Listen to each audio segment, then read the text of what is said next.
Portfolio investor, देखो वापस से जाते हैं। आदर्श ये एक इन्वेस्टर होता है, ठीक है। ये इन्वेस्टर कहाँ के होते हैं? यहाँ के, फॉरेन के, ठीक है।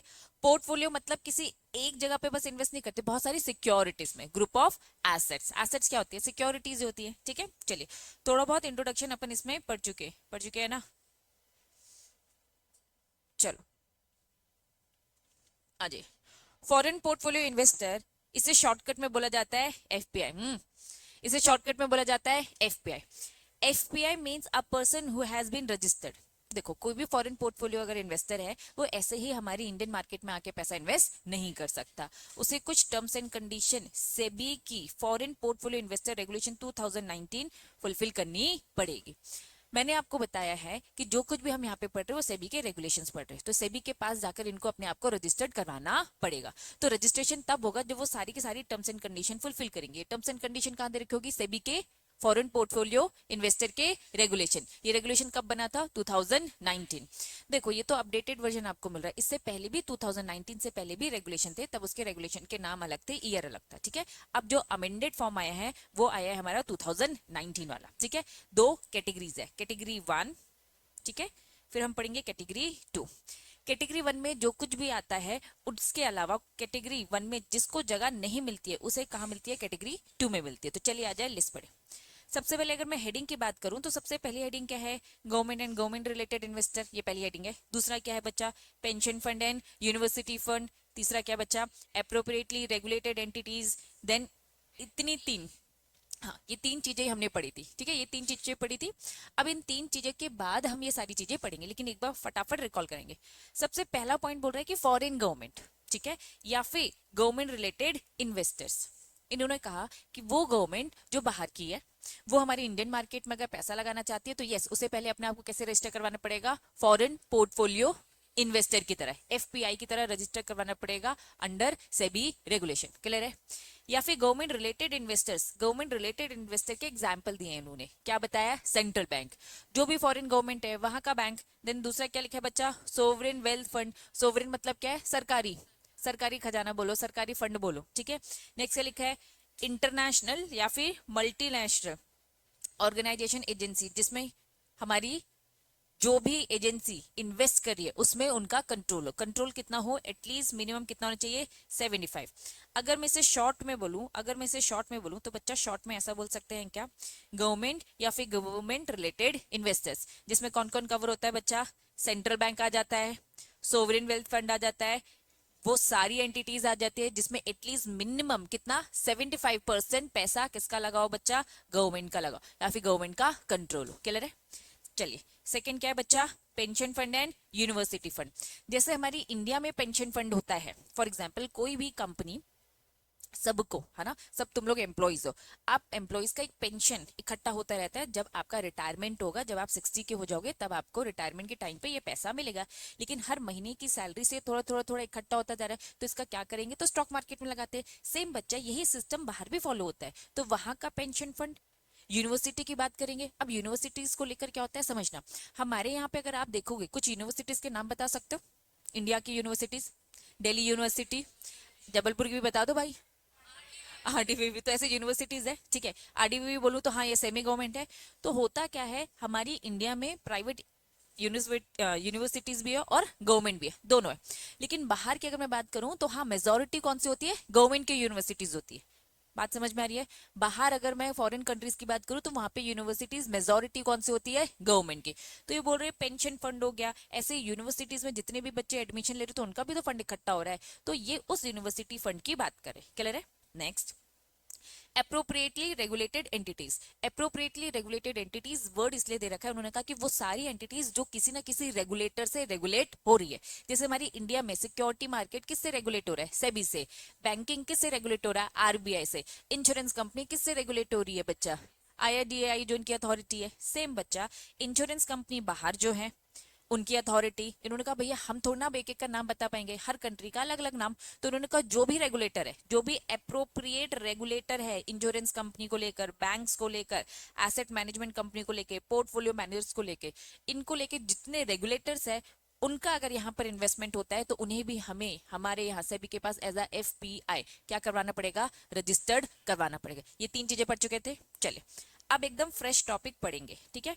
फ्रेश टॉपिक आपका कौन सा है, फोर्थ वाला पॉइंट। चलिए स्टार्ट करते हैं। हेडिंग क्या लिखा है, एंटिटीज, क्या लिखा है, financial action task force. Shortcut में क्या मैं इसे ये बोल सकती हूँ, शॉर्टकट में क्या मैं इसे FATF बोल सकती हूँ। वापस फुल फॉर्म क्या है, financial action task force. Actual में बच्चा जैसे कि एग्जाम्पल देना चाहूंगी, WHO या फिर WTO। WHO फुल फॉर्म बताओ, world health organisation. WTO world trade organisation. ये ऑर्गेनाइजेशन क्यों बना है, ताकि ट्रेडिंग को बढ़ावा दे सके, बिजनेस ट्रेड की बात हो रही है। ये ऑर्गेनाइजेशन क्यों बना है, ताकि हेल्थ को बढ़ावा दे सके। ऐसे ही बच्चा इंटरनेशनल वर्ल्ड लेवल में ऐसे बहुत सारे ऑर्गेनाइजेशन बनते रहते हैं। ऐसे यहाँ पे फाइनेंशियल एक्शन टास्क फोर्स बना। इसका मेन पर्पस क्या है, इसको बनाने के पीछे लॉजिक क्या है कि ये रोकता है, क्या रोकता है बच्चा, टेररिज्म और money laundering. Financial action task force world level में एक सिस्टम बना है।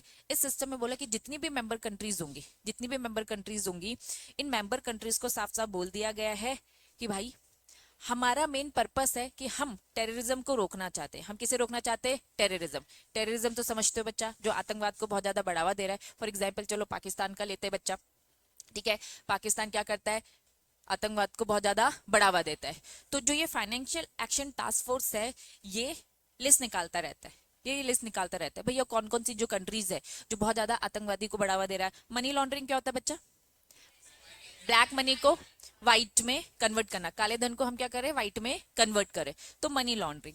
तो टेररिज्म और मनी लॉन्ड्रिंग को बढ़ावा देने वाली जो कंट्रीज होती है, ये जो फाइनेंशियल एक्शन टास्क फोर्स है, ये इन कंट्री की लिस्ट बनाता है। ऐसी लिस्ट होती है जैसे ब्लैक लिस्ट होती है, ग्रे लिस्ट होती है, ठीक है। तो इन लिस्ट में उन कंट्रीज के नाम दिया जाता है कि जो ये सारी चीजें कर रही है, जिनके साथ हमें बिजनेस पूरे तरीके से क्या कर देना चाहिए, रोक देना चाहिए। भैया इनके यहाँ पे हम बिजनेस नहीं करेंगे तो इनको पता तो चले कुछ डिसएडवांटेजेस तो होगा, तब जाके ये इनके अगेंस्ट हम आवाज उठा पाएंगे। तो मेन इसका काम क्या है, जैसे इसका हेल्थ को लेकर काम है, इनका ट्रेडिंग को बढ़ावा देने को लेकर है, यही इसमें क्या करता है बच्चा, टेररिज्म को रोकना चाहता है, दूसरा क्या रोकना चाहता है, मनी लॉन्ड्रिंग।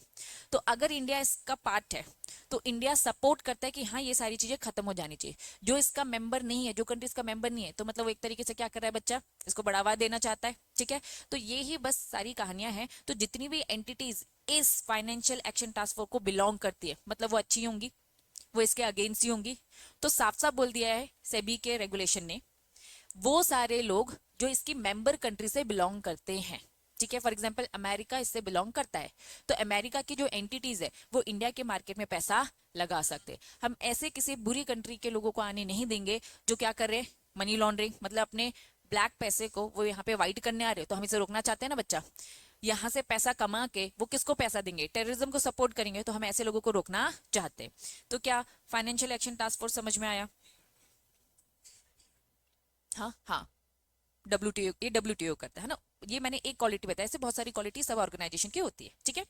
अब मुझे बताओ फाइनेंशियल एक्शन टास्क फोर्स अच्छे से समझ में आ गया। अगर ये समझ में आ गया तो आ जाइए आगे कंटिन्यू करें। वो सारी एंटिटी जो इसको बिलोंग कर रही है, वो सारी एंटिटी जो इसको बिलोंग कर रही है, ठीक है। एप्रोप्रिएटली रेगुलेटेड फंड, मतलब इस कंट्री से बिलोंग करने वाले एप्रोप्रिएटली रेगुलेटेड फंड, किसकी बात हो रही है, रेगुलेटेड फंड। वापस वापस वापस, वो फंड जिसे कोई ना कोई रेगुलेटर क्या कर रहा होगा, रेगुलेट कर रहा होगा। दूसरी कैटेगरी देखो क्या लिखा है, अनरेगुलेटेड फंड। ये कोई फंड है जो रेगुलेट नहीं हो रहा है। तो इन्होंने कहा इन एंटिटीज, वो एंटिटीज जो इस financial action task force member country को बिलोंग करता है, भले ही वो क्या हो बच्चा, रेगुलेटेड हो, भले ही वो क्या हो, रेगुलेटेड, या फिर वो क्या हो बच्चा, अनरेगुलेटेड हो। अनरेगुलेटेड होने में एक कंडीशन है कि वहां का जो इन्वेस्टमेंट मैनेजर है, वहां का जो क्या होना है बच्चा, इन्वेस्टमेंट मैनेजर, मतलब कि आपके पैसे को इन्वेस्ट करने वाला जो डिसीजन लेता है वो इन्वेस्टमेंट मैनेजर, लेकिन रेगुलेटेड है। वापस पहला वाला पॉइंट क्या बोल रहा है, जो फंड है वो पैसा है, उसके ऊपर कोई ना कोई रेगुलेटर बैठा है, तो वो रेगुलेटेड फंड है, तो कोई टेंशन नहीं है, रेगुलेटर ने रूल्स रेगुलेशन बनाए होंगे। दूसरा एक फंड है जो कि रेगुलेटेड नहीं है, लेकिन इस फंड को यूटिलाइज करने वाला है, इस फंड को इन्वेस्ट करने वाला वो रेगुलेटेड है। क्या ये बात समझ में आ रही है। फॉर एग्जाम्पल ये एक पैसा है, एक अकाउंट है, ये अकाउंट जहां पे ये पैसा रखा है ये रेगुलेटेड है। या फिर दूसरा एक अकाउंट है, ये रेगुलेटेड नहीं है, लेकिन जो ये डिसीजन लेगा ना कि ये पैसा कहाँ लगने वाला है वो रेगुलेटेड है, तो इनडायरेक्टली रेगुलेटेड तो हो ही गया, ठीक है। तो इस एंटिटीज को बिलोंग करने वाली रेगुलेटेड फंड या फिर अनरेगुलेटेड, लेकिन इन्वेस्टमेंट मैनेजर इसका रेगुलेटेड है। और तीसरी चीज क्या लिखी बच्चा, यूनिवर्सिटी रिलेटेड, क्या लिखा है, एंडाउमेंट्स, एंडाउमेंट मतलब क्या होता है, डोनेशन ही होता है, एंडाउमेंट्स मतलब क्या होता है, डोनेशन। इन्होंने कहा कुछ यूनिवर्सिटीज है जिनको क्या मिल रहा है बच्चा, डोनेशंस मिल रहा है, लेकिन हमारी कंडीशन ये है कि वो जो यूनिवर्सिटीज है उनका जो एग्जिस्टेंस है वो अभी अभी नया नया नहीं है। फॉर एग्जाम्पल यूनिवर्सिटी न्यू नहीं है, इस यूनिवर्सिटी को एग्जिस्टेंस में आए हुए 5 साल हो चुके, तो इसका जो भी डोनेशन है इस डोनेशन को भी एज अ एफपीआई आप यहाँ पर पैसा लगा सकते हो। हम पढ़ क्या रहे बच्चा, फॉरेन पोर्टफोलियो इन्वेस्टर्स कौन होते हैं, यही गवर्नमेंट होती है, पहला पॉइंट समझ में आ गया, पहला पॉइंट समझ में आ गया, कौन होता है, गवर्नमेंट या गवर्नमेंट रिलेटेड इन्वेस्टर्स, ये समझ में आ गया। दूसरा पेंशन फंड और यूनिवर्सिटी फंड। तीसरा क्या बच्चा, एप्रोप्रिएटली रेगुलेटेड एंटिटीज, अब इनकी जो भी एंटिटीज होंगी उनको बोल दिया, ठीक है। नेक्स्ट वो एंटिटी जो किससे बिलोंग करती है, एफएटीएफ मेंबर कंट्रीज को बिलोंग करती है, और जो वो बिलोंग करती है या तो वो क्या बच्चा रेगुलेटेड फंड है या फिर अनरेगुलेटेड फंड है, बट इन्वेस्टमेंट मैनेजर क्या है बच्चा, वो रेगुलेटेड है, या फिर कोई यूनिवर्सिटी एंडाउमेंट है लेकिन इसकी कंडीशन क्या है, कम से कम इस यूनिवर्सिटी को 5 साल हो गए हैं। अगर फॉरेन कंट्री में एक यूनिवर्सिटी है जिसे अभी 2 ही साल पे, जिसे 2 ही साल पे उसे जो कुछ भी डोनेशन मिला, क्या वो हमारे इंडिया में आके पैसा लगा सकती है, क्या नहीं। एग्जाम में ना ऐसे केस स्टडीज आएगा, एग्जाम में कभी नहीं पूछा जाएगा कि एफपीआई की पूरी डेफिनेशन दो, एक पूरा का पूरा एक केस स्टडी तैयार किया जाएगा और उसमें आपसे एक छोटी सी चीज पूछ ली जाएगी कि भाई एक यूनिवर्सिटी है, उसको एक डोनेशन मिला है, एंडाउमेंट मिला है, वो उस एंडाउमेंट को क्या करना चाहती है, यहाँ इन्वेस्ट करना चाहती है, तो क्या वो कर सकती है। तो आपका पहला सवाल ये होगा कि भाई उसे 5 साल हुए हैं कि नहीं। अगर क्वेश्चन में 5 साल दिए हैं तो बच्चा वो कर सकती है, अगर क्वेश्चन में 5 साल नहीं दिए तो नहीं। लेकिन कभी कभार चीजें मिसिंग हो सकती है, क्वेश्चन में दिया ही नहीं है, तो आप अजम्पशन ले सकते हो, आप अज्यूम करना कि हम ऐसा अज्यूम कर रहे हैं कि इसे 5 साल हो गया तो फिर वो कर सकती है। बात समझ में आ रही है, पक्का। चलो ये वाला पॉइंट क्लियर है, एक बार पूरी रीडिंग करो इस क्वेश्चन पॉइंट को। कौन सा वाले पॉइंट को, फोर्थ वाले पॉइंट को खुद से एक बार रीड करो। पहली वाली लाइन एक बार फिर से रीड करा देती हूँ, entities from the financial action task for member country, यहां तक तो कोई दिक्कत नहीं। फिर क्या लिखा है, और क्या लिखा है, या फिर from any country specified by the centre government, या तो फाइनेंशियल एक्शन टास्क फोर्स को बिलोंग करती है या फिर कोई भी स्पेसिफाइड है, मतलब जो सेंटर गवर्नमेंट ने पहले ही बोल दे कि हाँ इनके साथ कोई दिक्कत नहीं है, इनके साथ हमारा वैसे ही बहुत अच्छा चलता है, ठीक है। By the order by way of the agreement, या तो सेंटर गवर्नमेंट ने ऑर्डर दे दिया या तो सेंटर गवर्नमेंट ने दिखा दिया कि इन कंट्रीज के साथ हमारे कुछ टाई अप है अग्रीमेंट से, तो कोई टेंशन वाली बात नहीं है। ट्रिटी मतलब भी अग्रीमेंट ही होता है विद अदर सोवरेन गवर्नमेंट। हम कह रहे कि फाइनेंशियल एक्शन टास्क फोर्स का फॉर एग्जांपल मैं कह रही हूँ कि चाइना नहीं, चाइना है वैसे, बस मैं एग्जांपल ले रही हूँ, चाइना मान लो इसका पार्ट नहीं है, ठीक है। चलो अफगानिस्तान की बात करते हैं, अफगानिस्तान इसका पार्ट नहीं है लेकिन उनके साथ हमारी अग्रीमेंट है, ट्रिटी है, तो फिर वो भी इसमें आ सकती है। बात समझ में आ रही है, या तो फाइनेंशियल एक्शन टास्क फोर्स का मेंबर कंट्री है या फिर मेंबर कंट्री नहीं है, लेकिन हमारी इंडियन गवर्नमेंट का अफगानिस्तान गवर्नमेंट के साथ क्या है, ट्रिटी साइन हो रखा है, अग्रीमेंट साइन हो रखा है, तो भी फिर यहाँ पर आ सकती है। क्लियर है बच्चा, किसी भी तरीके से बस अच्छी चीजें होनी चाहिए, फ्रेंडली कहते हैं हम, बस टर्म में बोल रहे हैं, ठीक है। चलिए, और सेकेंड वाला पॉइंट क्या बोलता है, अनरेगुलेटेड फंड है लेकिन इन्वेस्टर क्या है, रेगुलेटेड है, और वो उसने अपने आप को रजिस्टर करवा के रखा है कैटेगरी 1 में, foreign portfolio investor. However investment जो मैनेजर है वो पूरी की पूरी रिस्पॉन्सिबिलिटी लेगा अगर कल को कुछ भी अनरेगुलेटेड फंड में कुछ भी ओमिशन या कुछ भी गड़बड़ होती है। क्लियर है, रीड करोगे, नहीं समझ में आ रहा तो पूछो। अब फटाफट, पहला पॉइंट क्या था, पहला पॉइंट क्या था, गवर्नमेंट रिलेटेड एंटिटीज, ठीक है, सेंट्रल गवर्नमेंट थी, और इसमें क्या थी, सोवरेन वेल्थ फंड और 75% गवर्नमेंट का कंट्रोल, तीन बातें, ठीक है। पहला पॉइंट क्लियर है। दूसरा क्या था, पेंशन और यूनिवर्सिटी फंड। तीसरा क्या था, अप्रोप्रिएटली रेगुलेटेड एंटिटी, जिसमें क्या बोल दिया, insurance, bank, asset management company, portfolio manager और आरबीएस, ठीक है। चलिए, फोर्थ पॉइंट क्या है बच्चा, एफएटीएफ कंट्री से बिलोंग करते हैं या फिर हमारे उनके साथ कुछ ना कुछ अग्रीमेंट है, ठीक है। और किससे है, रेगुलेटेड फंड या फिर रेगुलेटेड फंड नहीं है, इन्वेस्टमेंट मैनेजर ही रेगुलेटेड है, ठीक है। चलिए नेक्स्ट क्या है, यूनिवर्सिटी एंडाउन में, लेकिन कंडीशन क्या है, 5 साल का एक्सपीरियंस होना चाहिए। चलिए शॉर्ट में बढ़ा रही हूँ बच्चा, बुक की लैंग्वेज बहुत ही अजीब दिखेगी आपको, आ जाइए। कोई भी एंटिटी जो कि क्या है, एफएटीएफ कंट्री को बिलोंग करती है, एंड क्या है, 75% ओन्ड बाय, पॉइंट नंबर 2, 3, 4, 2 क्या था, pension fund, university fund. Third क्या था, एप्रोप्रिएटली रेगुलेटेड एंटिटी। फोर्थ क्या था बच्चा, एफएटीएफ वाला। वापस, ये मैंने शॉर्ट में लिखा है, वापस वापस वापस। कोई भी एंटिटी किसको बिलोंग करी है बच्चा, एफएटीएफ से बिलोंग करती है, मतलब उसकी मेंबर कंट्री है, और साथ में उन सब का जो पैसा है, उनका जो पैसा है, पैसा पूरा मिलाकर कितना होता है? मिनिमम 75% कंट्रोल किसका आता है? Pension fund. मान लो बच्चा पेंशन फंड का हो रहा है 30%, पेंशन फंड कितना लगाया उन्होंने? 30%। सेकंड थर्ड वाला पॉइंट क्या था? एप्रोप्रिएट रेगुलेटरी, ठीक है, इन्होंने लगाया 20%। फोर्थ वाला कौन था? एफएटीएफ कंट्री को बिलोंग करने वाली, इन्होंने लगाया 30%। टोटल कितना हो रहा है? 80 हो रहा है। तो इन्होंने कहा मिनिमम कंट्रोल कितना होना चाहिए? 75। लेकिन हमारा कितना हो गया बच्चा? 80%। तो ये हमारी कौन सी कैटेगरी में आ जाएगी? फिफ्थ। चलिए फिर से आ रहे बच्चा, फिर से आ रहे।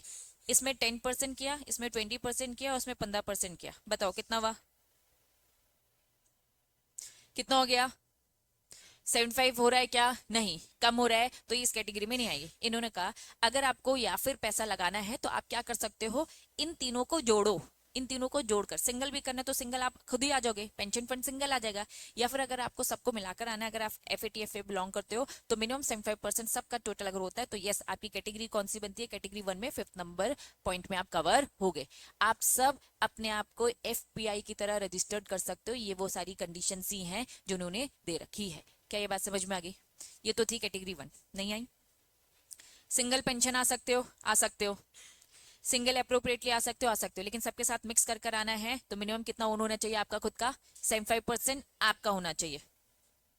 कोई भी हो सकती है, कोई भी, एनी, अलग अलग कंट्री से भी हो सकती है, कोई फर्क नहीं पड़ता। लेकिन सबको एक दूसरे से टाइप करना पड़ेगा। बिना टाइप के फिर कैसे बिलोंग करोगे आप? हम्म, आ सकते हैं, अपने आप को रजिस्टर करवा सकते हैं, कोई दिक्कत नहीं है। मल्टीलेटरल फॉर्म में आ सकते हैं। ठीक है, क्लियर है? पक्का? चलिए, अगर कैटेगरी 1 समझ में आ गई तो अब कैटेगरी 2 में आ जाओ। कैटेगरी 2 भी एफपीआई ही है। कैटेगरी 2 भी क्या है बच्चा? एफपीआई ही है। क्लॉज का मतलब क्या है? Very good. चलो 2 मिनट के बाद समझाऊंगी इसे। अब इसकी लैंग्वेज, अगर फिफ्थ की लैंग्वेज बताऊंगी, फिफ्थ की लैंग्वेज है ना, अगर आपको नहीं समझ में आ रही तो इसकी टेंशन लेने वाली बात नहीं है। ठीक है, इन्होंने कहा ये जो मैंने अभी आपको बताया एंटिटीज हुज इन्वेस्टमेंट मैनेजर किसको बिलोंग कर रहा है? फाइनेंशियल एक्शन टास्क फोर्स को, मेंबर कंट्री को, एंड सच इन्वेस्टमेंट मैनेजर। ठीक है, कैटेगरी 1 में एंड क्या लिखा है? विच इज एटलीस्ट कितना लिखा है? 75% ओन। पॉइंट नंबर 2, 3, 4 वो यही बोल रहे हैं। ठीक है, इसकी लैंग्वेज अगर नहीं भी समझ में आती तो बच्चा शॉर्ट में ही लिखना, इसकी लैंग्वेज के पीछे पागल मत होना। ठीक है, आ जाइए। अब मैं कैटेगरी 2 में आ रही हूँ। All the investors not eligible, category 1, जितने भी इन्वेस्टर्स हैं जो ऊपर नहीं आए, जो ऊपर नहीं आए वो नीचे कवर हो जाएंगे। आ जाइए। Appropriately regulated fund not eligible as a category 1, वो इधर कवर हो जाएंगे। जिस किसी को भी ऊपर जगह नहीं मिली उन्हें यहाँ पे जगह मिल जाएगी। एक इंडिविजुअल फॉरनर को ऊपर जगह मिली क्या? नहीं मिली, तो उसको कहाँ मिलेगी बच्चा? कैटेगरी 2। तो वो भी अपने आप को एफपीआई जैसे रजिस्टर्ड कर सकता है, लेकिन वो किस कैटेगरी में आएगा? कैटेगरी 2 में आएगा। बात समझ में आ रही है? पक्का? चलिए, एंडोमेंट फाउंडेशन ऊपर तो आया था, स्पेसिफिक यूनिवर्सिटीज को लेकर आया था, स्पेसिफिक यूनिवर्सिटी। लेकिन क्या बस यूनिवर्सिटीज को डोनेशन मिलता है? बहुत सारे ऑर्गेनाइजेशन को मिलता है। तो ऐसे बहुत सारे फाउंडेशन ऑर्गेनाइजेशन है जिनको डोनेशन मिलता है। चैरिटी, चैरिटेबल ऑर्गेनाइजेशन जो बने ही है, इन्होंने कहा भैया जिनको एंडोमेंट्स मिले हैं, ऐसे बहुत सारे हैं, या फिर जिन्होंने अपने आप को एज अ चैरिटेबल ऑर्गेनाइजेशन ही बनाया कि आओ हमें चैरिटी दो, तो वो भी यहाँ पे कवर हो जाएंगे। हाँ, देखो, क्या इंडिया अपने आप को एज एफपीआई रजिस्टर करे? देखो एफपीआई नहीं कवर होगा क्योंकि इंडिया ने दिया ना। एफपीआई क्या है? बाहर की कंट्री, बाहर की कंट्री इंडिया में जो इन्वेस्ट करे, ये इसकी बात कर रहे हैं हम। किन इन्वेस्टर्स की बात करें? जो बाहर के लोग इंडिया में ला रहे। ठीक है, अब हमने भाईबंदी में कर दिया, हमने भाईबंदी में कर दिया। श्रीलंका के पास अगर कोई पैसा इकट्ठा हो जाता है बच्चा, उनके पास अभी इतना पैसा नहीं है कि वो किसी और मार्केट में लगाए। ये क्या चल रहा है कि पैसा हमारे पास बहुत ज्यादा आ गया, डोनेशन अब व्यर्थ हो रहा है, ऐसे वेस्ट हो रहा है, इससे अच्छा हम कहाँ लगाए? स्टॉक मार्केट में लगाए। चलो इंडिया का मार्केट हमें बहुत अच्छा लग रहा है तो इंडिया के मार्केट में लगाए। क्या ये बात समझ में आ रही है? तो ये उसकी बात हो रही है। श्रीलंका का अगर एग्जाम्पल आया तो श्रीलंका तो अभी क्या करेगा? अपने देश को ही ठीक करेगा भाई, उसकी सिचुएशन खराब है। ठीक है, तो ये डोनेशन है, तो ऐसे कोई भी किसी को भी डोनेशन दे रहा है और किसी को लग रहा है कि हाँ ये पैसा बस रखा है, चलो उसको और प्लस करे, तो फिर ये उस इन्वेस्टमेंट की बात हो रही है। क्लियर है? पक्का? चलो नेक्स्ट क्या लिखा है बच्चा? कोई भी कॉर्पोरेट बॉडी, कोई भी कंपनी, ऊपर तो कवर ही नहीं हुआ। ऊपर क्या क्या कवर? गवर्नमेंट कवर हुआ, पेंशन कवर हुआ, एप्रोप्रिएट रेगुलेटरी कवर्स भी, और क्या था? एंटिटीज जो बिलोंग करती थी वो भी, रेगुलेटेड अनरेगुलेटेड, ये वाली बात है। मतलब कंपनी की तो उन्होंने बात ही नहीं करी। तो एक नॉर्मल कंपनी को अगर इन्वेस्टमेंट करना है तो किस में आएगी? कैटेगरी 2 में आएगी। बात समझ में आ रही है? किसी का खुद भी फैमिली ऑफिस है, फैमिली बिजनेस है, जैसे इंडिया में भी तो होता है ना, जैसे हिंदू अनडिवाइडेड फैमिली बिजनेसेस है, तो हिंदू नहीं कह रही वहां पर है, लेकिन उनका वहां जो भी सिस्टम चलता है, फैमिली बिजनेस, फैमिली ऑफिस जो भी है, उसमें रखा जो पैसा है वो भी अपने आप को एज ए एफपीआई रजिस्टर्ड कर सकती है। क्लियर है? नेक्स्ट क्या लिखा है? इंडिविजुअल। इंडिविजुअल लिखा है कि इंडिविजुअल्स लिखा है? एक सिंगल फॉरनर आकर यहाँ पे पैसा नहीं लगा सकता, उसको क्या बनाना पड़ेगा? ग्रुप बनाना पड़ेगा, ग्रुप ऑफ इंडिविजुअल्स करना पड़ेगा, इसलिए यहाँ पे इंडिविजुअल्स लिखा है तो ग्रुप ऑफ इंडिविजुअल ध्यान रखना। एग्जाम में इनडायरेक्टली तरीके से क्वेश्चन पूछा जा सकता है कि एक मिस्टर जॉन है, वो आया है अपने आप को एफपीआई में रजिस्टर करने और इंडिया के मार्केट में पैसा लगाना चाहता है, तो सजेस्ट करो, तो आप कहोगे नहीं, ये एफपीआई की तरह रजिस्टर्ड नहीं हो सकता, क्योंकि एफपीआई की तरह रजिस्टर होने के लिए उसे ग्रुप ऑफ इंडिविजुअल्स की जरूरत है। ठीक है? नहीं नहीं लेके जा सकते। हाँ बच्चे, हाँ यहाँ पे ग्रुप की लिमिट अभी तो दे नहीं रखी है, लेकिन जो एक मिनिमम रहती है वो 20 के ऊपर ही जाती है, मतलब ऐसे नहीं 2 4 5 लोग इकट्ठा होकर आ जाए। ठीक है? हाँ, मतलब कि उन्हें एक क्या करना पड़ेगा, मिनिमम जैसे 20 लोग इकट्ठा होकर ही क्या करेंगे, आकर यहाँ अपने आप को पहले एफपीआई में रजिस्टर करेंगे। बच्चा पहले रजिस्ट्रेशन ही करना है, रजिस्ट्रेशन में सबकी उन सारे 20 लोगों की क्या जाएगी बच्चा, डिटेलिंग जाएगी। ठीक है? फिर रजिस्ट्रेशन होगा, फिर यहाँ पे पैसा इकट्ठा करके यहाँ पे वो लगाएंगे। डन? नेक्स्ट क्या लिखा है? अप्रोप्रिएटली रेगुलेटेड एंटिटी, ऊपर भी तो यही पढ़ा था, लेकिन क्या लिखा है? Investing on behalf of client. ये कह रही कि एक रेगुलेटरी से है, लेकिन वो खुद का पैसा नहीं लगा रही। ऊपर क्या था? आरबीआई जैसा कोई एक सिस्टम होगा, फॉर एग्जांपल इंश्योरेंस, आरबीआई जैसे कोई ये पोर्टफोलियो मैनेजर है, हमारे इंडिया में आरबीआई बोलते हैं, वहां कुछ और बोलते हैं। ठीक है? सीआईआई मैंने बोल दिया ऐसे ही जनरल, है ना, सीआईबी बोल देती हूँ। सीआईबी एक है वहां की रेगुलेटर्स, फॉर एग्जांपल। तो वो रेगुलेटर यहाँ पैसा लगा रहे हैं, ऐसा हो रहा है। और ये क्या कह रहे हैं यहाँ पे? रेगुलेटर्स नहीं, रेगुलेटर किसके बिहाफ में? क्लाइंट के बिहाफ में। सीआईबी एक रेगुलेटर है, उसके अंडर जितने भी लोग हैं वो कह रहे हैं कि भैया ये हमारा पैसा आप रखो, आप हमारे बिहाफ में वहां इन्वेस्ट करो। तो म्यूचुअल फंड क्या है? म्यूचुअल फंड क्या है बच्चा? रेगुलेटर ही हो गया एक तरीके से। तो वहां का म्यूचुअल फंड क्या कर रहा है? फॉर एग्जांपल तुमने छोटा छोटा पैसा म्यूचुअल फंड को दिया, म्यूचुअल फंड ने यहाँ पे लगाया, म्यूचुअल फंड तो रेगुलेटर है। ठीक है? सॉरी, आरबीआई वो किसी रेगुलेटर के अंडर आ जाता है। ठीक है? तो आरबीआई जैसे रेगुलेटर, तो वैसे उन रेगुलेटर्स की बात हो रही है। नेक्स्ट क्या लिखा है बच्चा? कोई भी अनरेगुलेटेड फंड हो, लेकिन उसने अपने आप को एक एलएलपी के फॉर्म में बनाया है, या फिर उसने अपने आप को कैसे बनाया है? एक ट्रस्ट के फॉर्म में बनाया है। तो ये क्या है बच्चा? हमने पढ़ा एफपीआई। वापस से आते हैं, ये बहुत टेक्निकल डेफिनेशन पढ़ी। अगर सिंपल भाषा में बोलूं तो बाहर के लोग हमारी इंडिया में पैसा लगाने में इंटरेस्टेड है, वो लोग इंडिया में पैसा लगा रहे हैं अपने आप को एफपीआई बनाकर।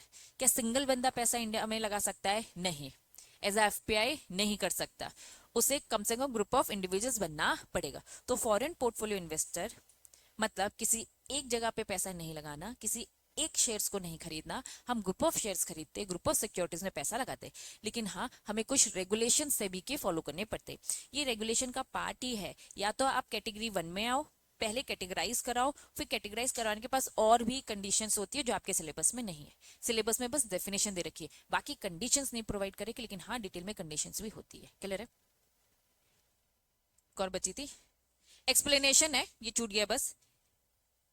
जो भी applicant incorporate establish international financial service centre shall be deemed, इन्होंने कहा। Very good. शॉर्टकट में क्या बोल दूं? IFSC। समझो, कोई भी इनकॉर्पोरेशन, कोई भी कंपनी जो कि कौन सा काम कर रही है? इंटरनेशनल। इंटरनेशनल मतलब पूरी की पूरी इंडिया में क्या दे रही है? फाइनेंशियल सर्विस का सेंटर बनी है, फाइनेंशियल सर्विस प्रोवाइड करिए। इसे मान लिया जाएगा ये क्या बच्चा? अप्रोप्रिएटली रेगुलेटेड है। तो ऊपर हमने जहां पढ़ा अप्रोप्रिएटली रेगुलेटेड, तो वो ये भी इसमें कवर हो जाएगा। अब इतनी छोटी सी चीज है जिसे हम इग्नोर कर देंगे, एग्जाम में ये चीज पूछ ली जाएगी। सिक्योरिटी लॉ में छोटी छोटी बारीकियां पूछी जाती है एक बड़े बड़े केस में छुपाकर। ये होता है इसका पैटर्न एग्जाम का। तो इसीलिए इसमें छोटी बातें तो बहुत अच्छे से याद रखना है। क्या कंप्लीट लिस्ट याद नहीं रखनी? कंप्लीट लिस्ट याद रखोगे तभी तो ये छोटी बातें याद रहेंगी। तो आपको लिस्ट याद इसलिए रखनी है ताकि वो छोटी बारीकी समझ में आए। एग्जाम में नहीं पूछा जाएगा एफपीआई की पूरी डेफिनेशन दो, ऐसा कोई क्वेश्चन नहीं बनेगा। ठीक है? चलिए, क्या ये कंसेप्ट समझ में आ गया? अगर ये कंसेप्ट समझ में आ गया तो हम दूसरी कंसेप्ट की तरफ जाएंगे। वापस आ जाओ। क्या चीज? एफपीआई। अच्छा, आईएफएससी क्या है? आईएफएससी क्या है?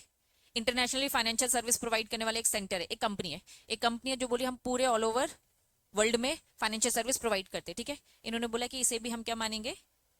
अप्रोप्रिएटली रेगुलेटेड, इसका कोई ना कोई रेगुलेटर है जो इस पे रूल्स रेगुलेशंस डालता है, उसके अकॉर्डिंग ये इन्वेस्ट करता है, तो इसे अप्रोप्रिएटली रेगुलेटेड में माना जाएगा, अनरेगुलेटेड नहीं है ये, वो ये बस कह रहे हैं। ठीक है, चलो अब अगर ये समझ में आ गया है तो आगे बढ़ेंगे। याद करो शुरुआत हमने इस चैप्टर की किससे करी थी, फाइनेंशियल सिस्टम।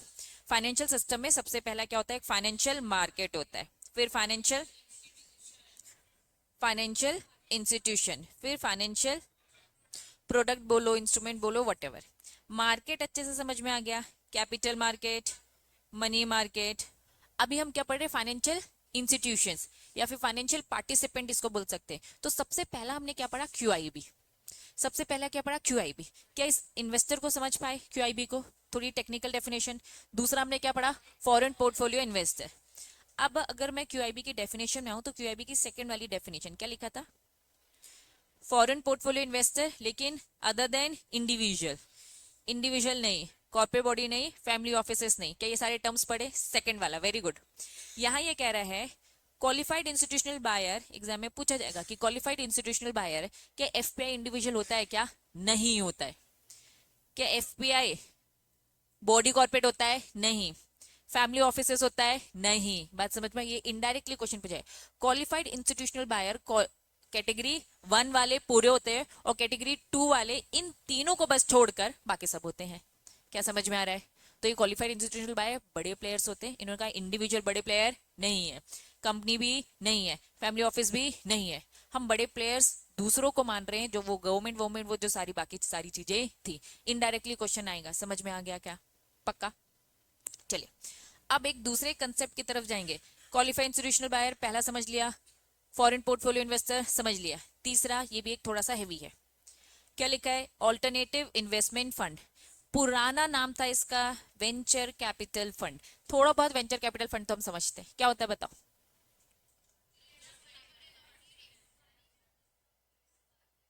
वेरी गुड, ये स्टार्टअप कंपनीज में, हाँ ये स्टार्टअप कंपनीज में पैसा लगाते। देखो स्टार्टअप कंपनी ना बहुत रिस्की होती है। क्यों रिस्की होती है, हाँ रिस्क ज्यादा है तो रिटर्न भी ज्यादा है, लेकिन रिस्की होती है, क्यों रिस्की होती है, रीजन बताओ। इनोवेशन होता है, इनोवेटिव आइडियाज लेके आते हैं, भैया ये आइडिया वर्क करेगा या तो नहीं करेगा, या तो वर्क करेगा तो इतना पैसा आएगा, या तो कुछ भी वर्क नहीं करेगा, भैया पूरा पैसा आपका जीरो होने वाला है। ठीक है, तो इन्हें हम क्या बोलते हैं, वेंचर कैपिटल फंड। ये पुराना नाम था, लेकिन अब जो इसको नया नाम मिला है वो नया नाम क्या बच्चा, alternative investment fund. Mutual fund कैसे काम करता था बताओ जरा मुझे, म्यूचुअल फंड कैसे काम करता था।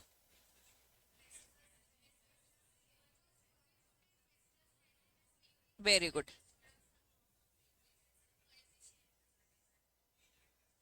Very good. ये छोटा छोटा पैसा इकट्ठा किया, किसके पास इकट्ठा होकर गया, म्यूचुअल फंड। ठीक है, म्यूचुअल फंड ने ये पैसा अलग अलग जगह पर लगाया, सिक्योरिटीज पे लगाया कि भैया रिलायंस की खरीद लो, टाटा के खरीद लो, एमआरएफ के खरीद लो, ऐसे बहुत सारी कंपनीज के उन्होंने पैसे में पैसा लगाया। तो यहाँ पर लेकिन ये पैसा लगाने वाला एक मैनेजर होता था, जिसे हम क्या बोलते थे, इन्वेस्टमेंट मैनेजर बोलो, फंड मैनेजर बोलो, अलग अलग टर्म सिचुएशन के अकॉर्डिंग चेंज होते रहते हैं, लेकिन कंसेप्ट समझ में आ रहा है, ये एक एक्सपर्ट है जो इस इन्वेस्टमेंट को या इस फंड को मैनेज कर रहा है, दैट्स इट, क्लियर है। तो मैंने यहाँ पे अगर उसे फंड मैनेजर बोला तो कोई फर्क नहीं पड़ता, अगर आपने उसको इन्वेस्टमेंट मैनेजर बोला तो कोई फर्क नहीं पड़ता, सबका मतलब एक ही है कि वो सबके पैसे को अपना दिमाग यूज कर रहा है और लगा रहा है कि भैया कहाँ लगाना चाहिए, क्लियर है। ये क्या था, mutual fund.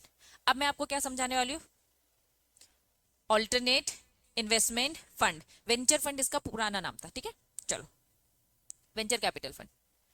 Alternate investment fund कैसे काम करता है, ये भी यही कर रहा है। ये कह रहा है कि भैया मैं भी क्या कर रहा हूं, लोगों का पैसा इकट्ठा कर रहा हूं, मैं भी क्या कर रहा हूं, लोगों का पैसा इकट्ठा करो, और ये पैसा इकट्ठा मैं लगाऊंगा।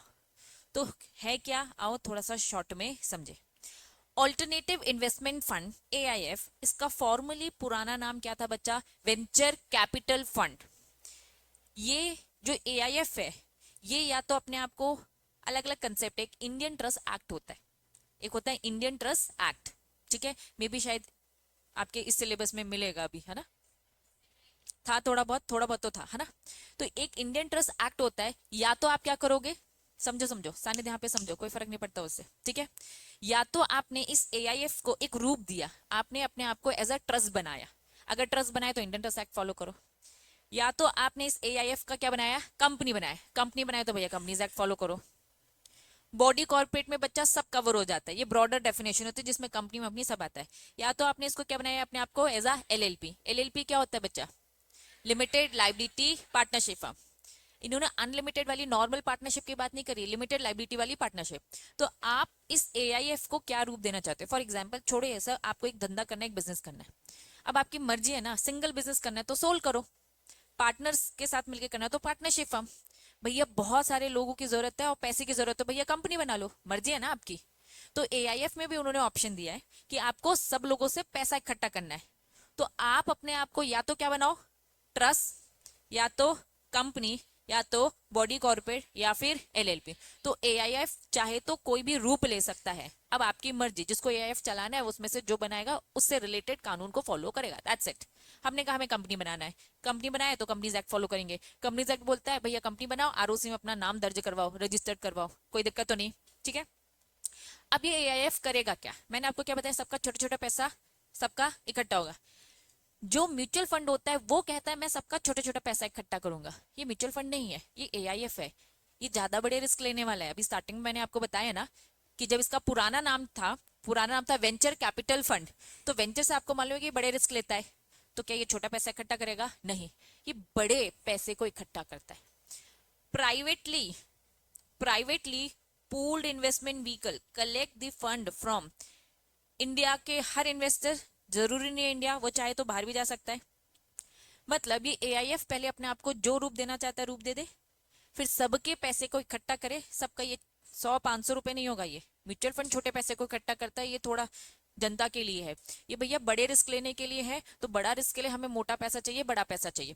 तो इन्होंने कहा ये प्राइवेटली पूल मतलब क्या होता है? इकट्ठा करना, है ना। स्विमिंग पूल क्यों बना? क्योंकि पानी को इकट्ठा वो करता है। तो सेम ये सारे पैसे को इकट्ठा करता है और इन्वेस्ट करता है। ये किससे पैसा इकट्ठा करता है बच्चा? इंडियन इन्वेस्टर से करता है, फॉरेन इन्वेस्टर से करता है। और इस पूरे इन्वेस्टमेंट को बच्चा इन्वेस्ट करता है। कहाँ इन्वेस्ट करता है?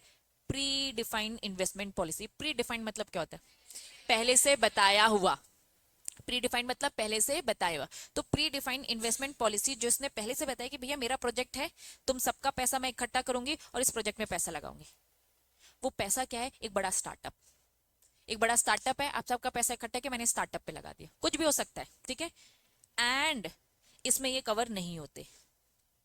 एमएफ मतलब क्या है बच्चा? Mutual fund.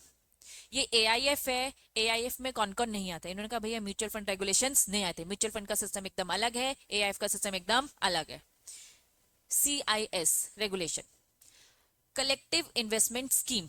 अभी ये मान के चलो ये म्यूचुअल फंड की तरह ही होता है, म्यूचुअल फंड की तरह ही होता है, छोटे लेवल में ही काम करता है, ठीक है। आपने सहारा का नाम सुना होगा, जो कि पूरे घपले करके, चिट फंड सुना होगा, ठीक है, ये जो पूरे घपले वपले करके ले गए। तो सीआईएस का रेगुलेशन, क्योंकि अभी म्यूचुअल फंड का एक अलग से चैप्टर पढ़ना है, ऐसे ही सीआईएस का भी एक अलग से पूरा चैप्टर पढ़ेंगे। अभी तुम्हारे लिए ये दोनों सेम है। नाम मैंने फुल फॉर्म क्या बताया? Collective investment scheme. मैंने पूरा पैसा कलेक्ट किया और स्कीम में इन्वेस्ट किया। आपने कभी सुना होगा कि थोड़ा सा आपके पेरेंट्स ने बताया होगा कि ऐसे ही एक चेन चलती थी कि भैया आप पैसा लगाओ, फिर आप अपने 2 क्लाइंट को और इकट्ठा करो, ठीक है, फिर हाँ वेरी गुड 3 मिलके, फिर आप, हाँ एफिलेटेड, ऐसे बहुत सारे होता है, फिर 2 लोग को इकट्ठा करो, फिर ऐसे चेन बनाते चलते थे, ऐसे बहुत सारे सिस्टम्स चले थे, ठीक है। तो हाँ इसमें बहुत घपले हुए थे, तो भैया सेबी को फिर क्या करना पड़ा? इनके लिए अलग से रूल्स रेगुलेशन बनाना पड़ा। छोटे छोटे लेवल में ऐसे बहुत सारी प्लानिंग प्लॉटिंग चल रही थी और सबका पैसा इकट्ठा हो रहा था, ठीक है। तो इसके लिए अलग से रेगुलेशन बनाए गए। मैं इसको अभी डिटेलिंग में नहीं समझा रही हूँ क्योंकि इसमें एक अलग से चैप्टर पढ़ेंगे। अभी आपके लिए दोनों सेम ही है। म्यूचुअल फंड थोड़ा ज्यादा सिस्टमैटिक है, कलेक्टिव इन्वेस्टमेंट स्कीम सिस्टमैटिक नहीं है। ये किसी ने भी, फॉर एग्जांपल सानिद लीडर बन के खड़ा होता है कि चलो एक काम करते हैं, अपन नया बिजनेस करते हैं, ठीक है, श्रेयांश को पकड़ते हैं, तू 2 लोग को पकड़ के लेके आ, ठीक है। अब श्रेयांश बोलता है मैं आशंक को पकड़ के आऊंगा, देवांश को पकड़ के लाऊंगा, ठीक है, फिर इनको बोला तुम 2-2 को लेकर आओ, तो ऐसे एक चेन फैलती चलेगी। लेकिन क्योंकि इसमें फ्रॉड बहुत ज्यादा हो रहे थे तो सेबी परेशान हो गया। सेबी को फिर क्या लेकर आना पड़ा इसके लिए? Rules regulation. तो वो क्या रेगुलेशन हम पढ़ेंगे। इन्होंने कहा ये एआईएफ नहीं है। एआईएफ क्या क्या नहीं है? म्यूचुअल फंड नहीं है, कलेक्टिव इन्वेस्टमेंट स्कीम नहीं है, इसके जैसे और भी अदर आते हैं जो भी आगे चलकर सेबी स्पेसिफाई कर दे, तो ये सब इसमें कवर नहीं होंगे। बात समझ में आ रही है? वापस, एआईएफ है क्या? म्यूचुअल फंड की तरह ही है, लेकिन ये क्या करता है? बड़े इन्वेस्टर्स को लेके आता है क्योंकि ये बड़ा रिस्क लेने वाला है। म्यूचुअल फंड रिस्क की कम होता है ना, हम क्यों बोलते हैं म्यूचुअल फंड में लगाओ, क्योंकि रिस्क कम है। एआईएफ क्या है, बहुत बड़ा रिस्क लेता है। ठीक है, तो एआईएफ का पुराना नाम क्या है, वेंचर कैपिटल फंड। ये चाहे तो अपने आप को ट्रस्ट का फॉर्म बना सकती है, कंपनी, बॉडी कॉर्पोरेट या फिर एलएलपी। चलिए, वो सारे पैसे को क्या करती है बच्चा, privately pool investment vehicle collect fund from Indian investor और फॉरेन इन्वेस्टर। ये इन्वेस्ट कहाँ करेगी, पहले से ही प्री डिफाइंड पॉलिसीज हैं और इसमें mutual fund, collective investment scheme और अदर्स नहीं आते। बस मैंने इसे फ्लो चार्ट फॉर्म में बच्चा अच्छे प्रेजेंटेशन में बताया है, ये आपकी बुक का प्रेजेंटेशन। सेम बातें रिपीट। हाँ हाँ हाँ हाँ हाँ, पहले से बताया जाएगा कि भैया ये एक स्टार्टअप नया आया है, हम इसमें पैसे लगाने का सोच रहे हो। तुमको भी लगेगा कि हाँ यार दम है इस प्रोजेक्ट में, तो आप यहाँ लगाओगे और फिर इसको यहाँ पलटा दिया जाएगा। ठीक है, तो पहले से सारी चीजें बताई, इवन म्यूचुअल फंड में भी बताई जाती है बच्चा, म्यूचुअल फंड में भी बताई जाती है, लेकिन उसकी छोटी छोटी स्कीम्स होती है। अब आपको कौन सी बेटर लगती है, लेकिन अब जिसको नॉलेज है ना, वो इसमें घुस पाएगा। जिसको नॉलेज ही नहीं है उसको लगता है मैंने तो म्यूचुअल फंड में लगाया, जबकि म्यूचुअल फंड में कौन सी स्कीम में लगाया उसका नॉलेज नहीं। ठीक है, लार्ज कैप में लगाया, मिड कैप में, स्मॉल कैप, थोड़ा बहुत ये सब सुना होगा, लेकिन इसकी भी बहुत सारी वेराइटीज होती है कि भाई। हाँ रिस्क भी तो है ना बच्चा, पढ़ेंगे उसमें डिटेल में। ठीक है, अब जो कुछ भी पढ़ाया, 2 मिनट, जो कुछ भी पढ़ाया, अब यहाँ पे देखो, ऑल्टरनेटिव इन्वेस्टमेंट फंड मींस एक फंड है, स्टैब्लिश हुई है, इनकॉर्पोरेट इन इंडिया, इंडिया में इनकॉर्पोरेट हुई है, या तो उसने किसका फॉर्म लिया है, ट्रस्ट का, या तो कंपनी का, या तो एलएलपी का, या तो किसका, बॉडी कॉर्पोरेट का। चलिए, ये एक तरीके से क्या है, प्राइवेटली पुल इन्वेस्टमेंट है जो कलेक्ट करता है फंड इन्वेस्टर्स से। वो इन्वेस्टर्स चाहे इंडिया के हो चाहे कहाँ के हो, फॉरेन के हो। ठीक है, कहाँ लगाता है, प्री डिफाइंड इन्वेस्टमेंट पॉलिसी, पहले से investing in the according with the defined, पहले से जो बता के रखी है। फिर लिखा है इसमें क्या कवर नहीं होता है, सेबी के म्यूचुअल फंड रेगुलेशन कवर नहीं होते, सेबी के कलेक्टिव इन्वेस्टमेंट स्कीम कवर नहीं होती है, और एनी अदर सेबी जो भी फंड की कोई भी एक्टिविटीज को वो जो इसमें कवर कर दे। क्लियर है, कवर किया है। जो अदर है, अदर की डेफिनेशन यहाँ दे रखी है, जो ये पूरे पॉइंट्स दे रखे, अदर में क्या क्या आएगा, क्या क्या एआईएफ में कवर नहीं होता। पहला, इन्होंने कहा कि अगर आपने कोई भी फैमिली ट्रस्ट बनाया, फैमिली ट्रस्ट बनाया ताकि आप अपने रिलेटिव्स को क्या दे सको बच्चा, बेनिफिट दे रखो, आपने खुद से ही अपना खुद का एक ट्रस्ट बना दिया। ठीक है, इंडियन ट्रस्ट एक्ट आपने फॉलो किया, हमें ऐसा लगा कि हाँ हमें खुद का एक ट्रस्ट बनाना चाहिए, तो कंपनीज एक्ट के अकॉर्डिंग आपने वो रिलेटिव, रिलेटिव की डेफिनेशन कंपनीज एक्ट में दे रखी, भाई बहन जो भी कवर हो जाएंगे, पेरेंट्स। ठीक है, तो फैमिली ट्रस्ट आपने बनाया उन रिलेटिव को ध्यान रखकर, तो वो ट्रस्ट एआईएफ नहीं है। ईएसओपी, ठीक है, इसॉप आपने 12th में अकाउंट्स में सुना होगा, क्या होता है ESOP, employee stock option plan. ओ मतलब क्या था, जहां कहीं भी ऑप्शन आया मतलब ऑप्शनल है, ले भी सकते हो और नहीं भी। हम आईटेक्स, ठीक है, अपने एम्प्लॉय को क्या करना चाहते हैं बच्चा, मोटिवेट करना चाहते हैं। हम नहीं चाहते कि हमारा एम्प्लॉय हमें छोड़कर चले जाए, है ना, तो हमने उसको क्या दे दिया, शेयर दे दिया, ऑप्शन है।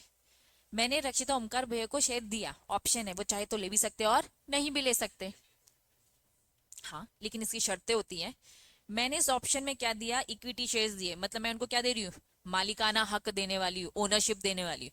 अब वो बंदे को अगर लगता है कि हाँ यार आईटेक्स का भविष्य सुनहरा है, तो एक काम करते हैं अपन ले लेते, लेकिन जब मैंने दिया तभी नहीं लेते, रूल्स रेगुलेशंस होते, ये रूल्स रेगुलेशन होते हैं भैया, आपको इसके लिए 5 साल काम करना पड़ेगा। अगर आप हमारे आईटेक्स में 5 साल तक काम करोगे तो आपको ये ओनरशिप इक्विटी शेयर्स की मिल जाएगी। अगर आपने 3 साल में ही छोड़ दिया तो ये ऑप्शन आपने रिजेक्ट किया है। ऑप्शन एक्सेप्ट तब माना जाएगा जब आपने 5 साल तक यहाँ पर काम किया। हमारा पर्पस क्या है, उन्हें जाने नहीं देना, क्योंकि वो हमारे लिए क्वालिटी एम्प्लॉयज है, उनके दम पे हम कह रहे हैं आईटेक्स चल रहा है तो हम नहीं जाने देंगे। ऐसे ही बच्चा बड़ी बड़ी कंपनीज करती है अपने अच्छे एम्प्लॉयज के लिए, वो नहीं चाहती कि हमारा एम्प्लॉय स्विच करे। आप खुद देखना, बीइंग अ सीएस कहीं काम करोगे, आपको लगेगा नहीं नहीं यार सैलरी में इंक्रीमेंट चाहिए, चलो हम इसे छोड़ते हैं और नई कंपनी ज्वाइन करते, तो आप इस तरीके से अपनी सैलरी को बढ़ाना चाहोगे। लेकिन अगर किसी कंपनी को लग रहा है कि नहीं आप उसकी क्वालिटी एम्प्लॉयज हो, तो वो आपको क्या देंगे बच्चा, इसॉप का ऑप्शन देंगे। उसमें वो क्या कहेंगे, भैया 4 साल काम को मर्जी है, एग्जाम्पल लिया मैंने 5 साल, कंपनी की अपनी मर्जी है, 2 साल 3 साल 4 साल जो वो दे दे। ठीक है, अब एक बार शेयर्स ले लिया, एक बार शेयर्स ले लिया तो उन्हें मालिकाना हक मिल जाएगा। अब इसॉप भी अलग से एक चैप्टर है, डिटेल में पढ़ेंगे, मैंने यहाँ पे बस आपको इंट्रोडक्शन दिया। इन्होंने कहा इसॉप में भी क्या बनाना पड़ता है, ट्रस्ट। अब कंपनी बोलती है भैया 5 साल तक ये शेयर पकड़ के क्या मैं ऐसा बैठा रहूंगा क्या, कंपनी थक जाएगी। कंपनी बोलती है कि हमने ना एक ट्रस्ट बना दिया, एम्प्लॉय वेलफेयर ट्रस्ट। हमने क्या बना दिया? एक ट्रस्ट बना दिया। उस ट्रस्ट का नाम क्या दिया हमने? एम्प्लॉय के वेलफेयर के लिए ट्रस्ट बनाया। जैसे ही 5 साल हो जाएंगे, ट्रस्ट तुम्हारी रिस्पॉन्सिबिलिटी। कंपनी ने इस ट्रस्ट को ये ESOP वाले शेयर्स दे दिए। शेयर्स क्या है? इक्विटी है। इक्विटी शेयर्स ट्रस्ट को दे दिए, बोला भैया तुम अपने पास रखना। जैसे ही 5 साल होंगे, इन्वेस्टर्स को बोला, एम्प्लॉय को बोला, रक्षिता दी कहाँ जाएगी? आईटेस कंपनी के पास नहीं आएगी, किसके पास जाएगी? इस ट्रस्ट के पास जाएगी कि देखो ट्रस्ट, मेरे 5 साल हो गए, ये देखो ये प्रूफ है, मुझे ये शेयर्स दे दो। तो कंपनी ने अपना पल्ला झाड़ा है और ये काम किसको दे दिया? एक ट्रस्ट को दे दिया, एक दूसरी थर्ड पार्टी को दे दिया। बात समझ में आई? तो ये भी तो एक ट्रस्ट बना ना, इस ट्रस्ट के पास भी तो इक्विटी शेयर्स है ना, पैसा रखा हुआ है एक तरीके से, इक्विटी फॉर्म में रखा हुआ है। ठीक है, तो हम क्या पढ़ रहे हैं? क्या क्या AIF में कवर नहीं होता? AIF में फैमिली ट्रस्ट नहीं आते, और कौन से ट्रस्ट नहीं आते? ESOP वाले ट्रस्ट भी नहीं आते। इंट्रो दिया है, अगर ESOP बहुत डिटेल में नहीं समझ में तो टेंशन मत लो, इसका एक अलग से चैप्टर्स है। बस क्योंकि ये टर्म्स आते जा रहे तो मैं जस्ट छोटा छोटा इंट्रोडक्शन आपको देती जा रही हूँ। क्लियर है? नेक्स्ट बढ़ेंगे। देखो ये लिखा है ना, शेयर बेस्ड एम्प्लॉय बेनिफिट के लिए ये बनाया गया है। एम्प्लॉय वेलफेयर ट्रस्ट, यहां मैंने स्पेसिफिक शेयर्स को लेकर बोला। इसके अलावा आपने किसी भी पर्पस के लिए ट्रस्ट बनाया एम्प्लॉय के वेलफेयर के लिए, वहां मैंने किस पर्पस के लिए बनाया था? वो पर्पस क्या था ऊपर वाले में? इक्विटी शेयर्स देने का। इन्होंने कहा इसके अलावा कुछ और पर्पसेस है आपके जिसके लिए भी आपने ट्रस्ट बनाया, जैसे ग्रेचुटी ट्रस्ट बनाया। ग्रेचुटी मतलब क्या होता है? कुछ भी अपने एम्प्लॉयज को देना, है ना। Setup for the benefit of the employees, आपने इससे रिलेटेड कोई भी ट्रस्ट बनाया तो ये भी AIF में कवर नहीं होगा। होल्डिंग कंपनी, एक होती है सब्सिडी कंपनी, CSET से पढ़ते आ रहे हो, एक होती है सब्सिडी कंपनी, एक होती है होल्डिंग कंपनी। इन्होंने कहा भैया कोई भी होल्डिंग कंपनी ये थोड़ी ना मानी जाएगी कि वो अपनी सब्सिडी की क्या है बच्चा, AIF मानी जाएगी क्या? नहीं। तो कोई भी होल्डिंग कंपनी एक नॉर्मल होल्डिंग कंपनी है, इसे AIF मत समझना, इसको ये भूल मत समझना कि AIF है। नेक्स्ट, अदर स्पेशल व्हीकल, एकदम सिंपल लैंग्वेज बोलूं तो एक कंपनी। अदर स्पेशल व्हीकल मतलब एक कंपनी बनाई है फॉर द स्पेशल पर्पस। वापस, SPV, special purpose vehicle, SPV, एक कंपनी बनाई है फॉर द स्पेशल पर्पस। हमने एक पर्पस के लिए बनाया, पर्पस खत्म, कंपनी खत्म। समझ में आया? तो एक नॉर्मल कंपनी है, तो इन्हें हमने बोला स्पेशल पर्पस व्हीकल के लिए कंपनी बनाई। नॉट स्टैब्लिश बाय दी, क्या लिखा है? Not establish by the fund manager, including क्या लिखा है? Securitisation trust. ठीक है, regulated under specific regulatory framework. कोई भी आपने बनाया तो ये भी SPV में कवर नहीं होगी। अब होता क्या है, ये 5th पॉइंट और 6th पॉइंट थोड़ा सा रिलेटेड होता है। एक होता है सरफाइसी एक्ट, ठीक है, इसको थोड़ा सा मैं हाईलाइट कर रही हूँ, इसके बारे में थोड़ी सी कहानी बता रही हूँ।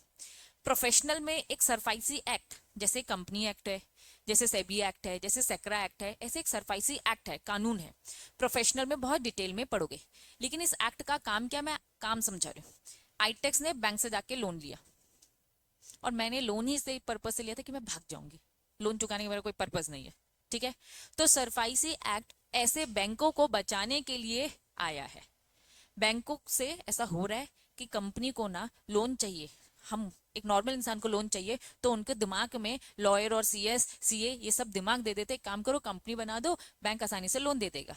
बेचारे बैंक आसानी से लोन दे रहे हैं, लेकिन उनके साथ फिर क्या हो रहा है बच्चा? फ्रॉड हो रहा है, चीटिंग हो रहा है। तो इन फ्रॉड चीटिंग को रोकने के लिए, बैंक को बचाने के लिए कानून बनाया गया, जिसे शॉर्टकट में सरफाइसी एक्ट बोलते हैं। और पूरा फुल फॉर्म इसका सुनो, क्या लिखा है?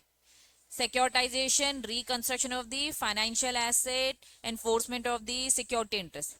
इसके मीनिंग में अगर जाओगे तो फाइनेंशियल एसेट, एसेट ही है ना उस कंपनी, उस बैंक के लिए हमने अगर लोन लिया है तो बच्चा उनकी बैलेंस शीट में हम तो एसेट देखेंगे, हम तो डेटर है ना, उनकी बैलेंस शीट में हम डेटर है तो हम एसेट है। तो इन फाइनेंशियल एसेट को मैनेज करने के लिए, एनफोर्समेंट ऑफ द सिक्योरिटी, जब मैंने लोन लिया होगा तो कुछ ना कुछ गिरवी रखा होगा, ये बिल्डिंग गिरवी रखी होगी। ठीक है, तो बैंक आके क्या करेगा बच्चा? बिल्डिंग को बेचकर अपने लोन को रिकवर करेगा। तो सिक्योरिटी इंटरेस्ट जो भी आपने क्रिएट किया, तो इस एक्ट के नाम में ऐसे टर्म्स यूज कर रखे, एक एक वर्ड के मीनिंग में मत जाओ, क्योंकि वो तो अलग से एक एक्ट है, कानून है। शॉर्ट में समझ में आ गया क्या कि इस एक्ट का काम क्या है? बैंकों के साथ लोन का डिफॉल्ट ना हो, इसलिए बना। कौन लगा रहा है स्टे? कौन कौन केस फाइल कर रहा है? कंपनी तो भाग गई। हम्म, हाँ हाँ मैं हूँ, मैं कह रही हूँ मैं यही हूँ, मैं भागूंगी कहाँ, हाँ ना, बिल्डिंग तो यही है। ठीक है, तो सरफाइसी एक्ट के अकॉर्डिंग पूरे रूल्स रेगुलेशन चलेंगे, दिवालिया हो जाएगा मेरा, है ना, मेरी पूरी प्रोसेस चलेगी, तो वो कंपनी की वाइंडिंग अप प्रोसेस, ये सारी चीजें फिर मुझ पर होएंगी। लेकिन पहले ट्राई किया जाएगा, क्यों लोन नहीं दिया, मेरे एसेट्स को बेचकर रिकवर किया जाएगा। तो सरफाइसी एक्ट में ये सारी चीजें कवर होती है। इन्होंने कहा कोई भी अगर फंड मैनेज हो रहा है, कोई भी, इन्होंने कहा भैया ये एआईएफ नहीं है। हम पढ़ क्या रहे हैं, क्या क्या एआईएफ में नहीं आता, तो ये दुनिया जहाँ की आपको बातें बता रही है, ये नहीं है, ये नहीं है, ये नहीं है, नेगेटिव लिस्ट है इन शॉर्ट। नेक्स्ट, इसके जैसा और कुछ भी आपको फंड दिखता है वो एआईएफ नहीं है। एआईएफ वही है जो हमने पढ़ा, क्या पढ़ा, क्या पढ़ा, एआईएफ सबसे पहले मैंने आपको क्या बताया, इसका एक पुराना नाम, ताकि कंफ्यूज ना हो, वेंचर कैपिटल फंड। या तो आप क्या बनाओ, ट्रस्ट, या तो बनाओ कंपनी, या तो बॉडी कॉर्पोरेट, या तो एलएलपी। ये करेंगे क्या, सबका पैसा इकट्ठा इकट्ठा करेंगे, या तो इंडियन या तो फॉरेन इन्वेस्टर्स से, और इसे इन्वेस्ट करेंगे प्री डिफाइंड इन्वेस्टमेंट पॉलिसी, जिसमें ये तीन चीजें कवर नहीं होती। ये जो तीसरी चीज है ये उन्होंने और डिटेल में नेगेटिव लिस्ट में बता दी। अब मुझे बताओ क्या समझ में आया डेफिनेशन, पक्का दिखा दूं, अच्छा वाला दे दूंगी, है ना, ये जो इतनी मार्क कर दी है उसके अलावा। अब सेम बातें फिर से रिपीट बच्चों, जो ऊपर का पैराग्राफ है ना, रिपीट, हाँ ग्रुप में डाल दूंगी बच्चों, मत टेंशन लो, ये भी पूरा रिपीट, ये एक ही चीज को और इलेबोरेट करके बोल रहा है। तो रिपीट है मतलब मैं कहूंगी आप खुद रीड करो, इससे क्या होगा कि आप और बेटर होते जाओगे, ठीक है। चलो, क्या चीज, हेज, हाँ ये कवर होगा ना, ये हाँ हो जाएगा, मत टेंशन ले, ठीक है। चलो, यहां तक चीजें समझ में आ गई। अब इन्होंने कहा भैया एआईएफ की भी कैटेगरी है, जैसे फॉरेन पोर्टफोलियो इन्वेस्टर्स की कैटेगरी थी, ऐसे एआईएफ की भी क्या बच्चा कैटेगरी है। कितनी कैटेगरी है, 3 कैटेगरी, ठीक है। आइए कैटेगरी 1, 2, 3। सबसे पहले मैं कैटेगरी के रिस्क बता दूं, ठीक है। ये हमारा कैटेगरी 1 है, ये 2 है और ये 3 है। सबसे पहला जो कैटेगरी है इसमें रिस्क बहुत ज्यादा है, इसमें रिस्क बहुत ज्यादा है, ठीक है। जो सेकंड कैटेगरी है उसमें रिस्क थोड़ा कम है, लेस है। लेकिन जो कैटेगरी थर्ड है उसमें तो भैया जो पहली वाली कैटेगरी है ना उससे भी ज्यादा रिस्क है। तो अगर मैं आपसे पूछूं तीनों कैटेगरी में से सबसे ज्यादा रिस्की कौन सा है, थर्ड वाला, ठीक है। फिर सेकंड नंबर की पोजीशन में कौन आता है, फर्स्ट वाला। फर्स्ट वाला रिस्की तो है लेकिन कंपैरिजन वाइज थर्ड से अगर करेंगे तो भैया तब वो नहीं है। और जो सेकंड वाला है वो है लेस रिस्की। तो रिस्क के मामले में तुम्हें पता चल गया 3 कैटेगरी। मैंने आपको बताया हम एआईएफ पढ़ रहे, एआईएफ तो भैया रिस्क लेने के लिए ही मशहूर है। तो भैया इसमें तीनों में रिस्क है, लेकिन जब तीनों में मैं कंपैरिजन कर रही हूँ तो उसमें सबसे ज्यादा रिस्की तो थर्ड आता है, फिर फर्स्ट आता है, फिर सेकंड आता है, ठीक है। आओ स्टार्ट करें। कैटेगरी 1 बोलता है ये जो एआईएफ का पैसा जो इकट्ठा होगा ये सीधे कहां कहां लगाएगा, समझो ये लगाएगा स्टार्टअप कंपनीज में, जो एकदम इनोवेटिव आइडियाज के साथ लेके आ रहे। अब ये आइडियाज काम कर भी सकते और नहीं भी काम कर सकते बच्चा, तो ये एक तरीके से रिस्क हो गया ना, हाई रिस्क है। अर्ली स्टेज वेंचर, एक ही बात है। अर्ली स्टेज स्टार्टिंग में पैसा दे रहा है, स्टार्टिंग में पैसा देना मतलब रिस्क होता है कि भैया चलेगा कि नहीं चलेगा। सोशल वेंचर्स, अब सोशल वेंचर्स क्या है बच्चा, जो समाज सेवा के लिए भलाई के लिए हो रहा है, वेंचर है, रिस्क है भैया, लोगों को भलाई लगेगी और अगर आगे ये प्रोजेक्ट काम करेगा तो भैया पैसा आएगा, नहीं तो नहीं आएगा। SME full form small medium enterprises, इसमें पैसा लगाता है। या फिर इंफ्रास्ट्रक्चर, जैसे अभी यहाँ पे आपको फ्लाईओवर बनते दिख ही रही है, सब इंफ्रास्ट्रक्चर है। इंफ्रास्ट्रक्चर में क्या क्या आता है बच्चा, रोड्स आ जाते हैं, डैम्स आ जाते हैं, ठीक है। देन जितने भी एनर्जी इलेक्ट्रिसिटी जनरेट करने वाले प्लांट्स हैं, ठीक है, सब, शिप, एयरप्लेन, ये सब क्या आ जाते हैं, इंफ्रास्ट्रक्चर का एक तरीके से पार्ट होता है। तो भैया इन सारे इंफ्रास्ट्रक्चर में आपका पैसा लग रहा है, ठीक है। हम पहला पढ़ रहे, पहला वाला रिस्की है, स्टार्टअप हो गया, अर्ली स्टेज हो गया, सोशल वेंचर हो गया, एसएमई हो गया और infrastructure. Other sector areas which the government and regulator consider, और जो भी अदर सेक्टर जिसमें हमारी सरकार को लगता है कि सोशली और इकोनॉमिकली डिजायरेबल है। हमारे देश के क्या लिखा है, हमारे देश में ये सोशली और इकोनॉमिकली डिजायरेबल है। हमारे देश में अगर ये नहीं होगा तो दिक्कत हो जाएगी, हमारा देश आगे नहीं बढ़ेगा। मोदी जी को लगा कि भैया हमें सैनिटाइजेशन में काम करना चाहिए, तो सोशली इकोनॉमिकली क्या बचा, डिजायरेबल है, जरूरत है इसकी। ऐसे वो सारी जगहों पे जिसमें डिजायर है वो सब का जो पैसा होता है वो कहां से आता है बच्चा, कैटेगरी 1 वाले एआईएफ वहां पे पैसा लगाते हैं। क्या ये समझ में आया। अब एग्जाम्पल दिया है, सेम एग्जाम्पल ही दे रखा है बच्चा, वेंचर कैपिटल फंड। अब मेरी बात समझो, वेंचर कैपिटल फंड पुराना नाम था किसका, एआईएफ। पहले वेंचर कैपिटल फंड पूरा ब्रॉडली बोला जाता तो लोग कंफ्यूज हो जाते थे। इसीलिए उन्होंने कहा कि भैया जो स्टार्टअप कंपनी में पैसा लगाने वाला है उसे बोल दो वेंचर, और ऊपर जो ब्रॉड नेम है उसको हटा दो। तो उन्होंने उसकी जगह AIF यूज किया। अब मीनिंग में जाओ, AIF का फुल फॉर्म क्या है? Alternative investment fund. ऑल्टरनेटिव मतलब क्या? अलग अलग ऑल्टरनेट, अलग अलग तरीकों में, अलग अलग जगहों पे पैसा लगाना। इसीलिए इनका एक लमसम नाम इन्होंने लिख दिया ऑल्टरनेटिव इन्वेस्टमेंट फंड। क्या नाम समझ में आया? तो कहाँ का लगाते हैं? वेंचर कैपिटल मतलब रिस्की स्टार्टअप, वेंचर कैपिटल मतलब की स्टार्टअप, ठीक है, शॉर्टकट में VCF लिखा है। फिर क्या लिखा है? MSC मतलब स्मॉल मिड एंटरप्राइजेस का फंड, ये एग्जाम्पल है जो ऊपर बताया उन्होंने। सोशल वेंचर, उन्होंने कहा सोशल वेंचर जगह पे लगाते हैं, जब सोशल वेंचर पे लगाएंगे तो क्या नाम कहलाएगा? Social venture fund. बात समझ में आ रही है? चलो, इंफ्रास्ट्रक्चर ऊपर पड़ा, इंफ्रास्ट्रक्चर पे लगाए तो क्या फंड कहलाएगा? Infrastructure fund. मतलब कि इंफ्रास्ट्रक्चर फंड क्या है? एक टाइप का AIF है। SME फंड क्या है? AIF है। समझ में आ रहा है? सोशल वेंचर फंड मतलब ये क्या हो गया? AIF। तो जब फंड लग जाएगा तो ये AIF है, फंड नहीं है तो हम कह रहे हैं सोशल वेंचर में लगाया। दोनों में डिफरेंस समझ में आ रहा है? पक्का? आईटेक्स जैसे आपने देखा होगा, SBI म्यूचुअल फंड, तो SBI म्यूचुअल फंड एक अलग से कंपनी बनी, मतलब ये सोशल वेंचर फंड अलग से एक कंपनी बनी होगी। इन्होंने अपना एक कंपनी का रूप लिया होगा और सोशल जगहों पे लगाया। उन्होंने स्पेसिफिक बोल दिया हम सोशल चीजों पे लगाएंगे, हमें सोशल वेंचर फंड। हम इंफ्रास्ट्रक्चर में लगाएंगे, हमें इंफ्रास्ट्रक्चर फंड। बात समझ में आ रही है? पक्का? हम्म। हम्म। हाँ, उन्होंने भी अपना क्या बनाया बच्चा? वो इंफ्रास्ट्रक्चर पे काम कर रहे हैं। हाँ, तो टाटा ने फिर अपने आप को क्या रूप लिया बच्चा? Infrastructure fund. समझ में आ रहा है बच्चा? तो इन्होंने अपने आप को एक पहले एक सेपरेट आइडेंटिटी देते हैं, अपना एक नाम देते हैं, अपना एक बॉडी कॉर्पोरेट बनाते हैं, तब जाके ये फंडिंग की जाती है। बात समझ में आ रही है? पक्का? पहली कैटेगरी समझ में आ गई। चलो दूसरे में, जो भी purpose any other. Category to बोलते हैं भैया, कैटेगरी टू में वो चीजें कवर होती है जो वन और थर्ड में कवर नहीं होती। तो भैया सेकंड पढ़ने से पहले हम थर्ड में चले जाए, क्योंकि उसने बोला पहले में भी कवर नहीं होते और थर्ड में भी नहीं होते। पहले थर्ड समझते हैं। थर्ड क्या है? विच एम्प्लॉय दी डाइवर्स, या फिर डाइवर्स का दूसरा नाम क्या है? कॉम्प्लेक्स। कॉम्प्लेक्स मतलब क्या होता है? बहुत ही हौच पौच, बहुत ही मुश्किल। इन्होंने कहा भैया इनकी स्ट्रैटेजी ना बहुत ही कॉम्प्लिकेटेड होती है, ये बहुत इधर उधर करके पैसा लगाते हैं। ये इधर उधर करके पैसा लगाना मतलब क्या, बता रही हूँ कैसे। कॉम्प्लेक्स ट्रेडिंग स्ट्रेटेजी है इनकी, सिंपल स्ट्रेटेजी नहीं कि भैया स्टार्टअप में लगा दिया जैसे अभी हमने पढ़ा। ये भैया बहुत कॉम्प्लेक्स खेलता है। may employ the leverage including through investment in listed unlisted derivative। ये डेरिवेटिव मार्केट होता है। अभी शॉर्ट में समझो, डेरिवेटिव मार्केट एक तरीके से फ्यूचर मार्केट में खेलने वाला। डेरिवेटिव मार्केट अभी आपके लिए क्या है? Future market. जैसे पोर्टफोलियो, फॉरेन पोर्टफोलियो इन्वेस्टर मैंने शॉर्ट में बताया कि बाहर के इन्वेस्टर जो इंडिया में पैसा लगाने का सोच रहे हो, लेकिन जब डिटेल में गए तो भैया बहुत डिटेलिंग थी ना। ऐसे ही डेरिवेटिव अभी आपके लिए क्या है बच्चा? फ्यूचर मार्केट में इन्वेस्ट करने वाला। इसकी भी बहुत सारी डिटेलिंग है, पढ़ेंगे, ठीक है। अभी आपके लिए डेरिवेटिव मार्केट वो मार्केट है जो कि फ्यूचर में इन्वेस्ट करता है, जो कि बहुत ही हाईली रिस्की होता है। क्लियर है? आ जाओ। हमें समझ में नहीं आया दीदी ये किस टाइप की कॉम्प्लेक्स स्ट्रेटेजी बनाता है। इन्होंने एग्जाम्पल दिया, चलो एग्जाम्पल देके समझते हैं। कैटेगरी थर्ड में क्या आता है बच्चा? हेज फंड आता है। और कैटेगरी वन में क्या आता है? Venture capital fund, small and medium enterprises fund, और क्या लिखा है?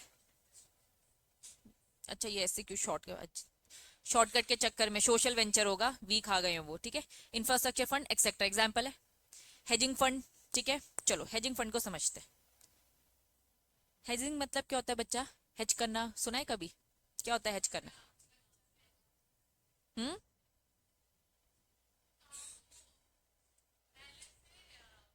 सही जा रही है।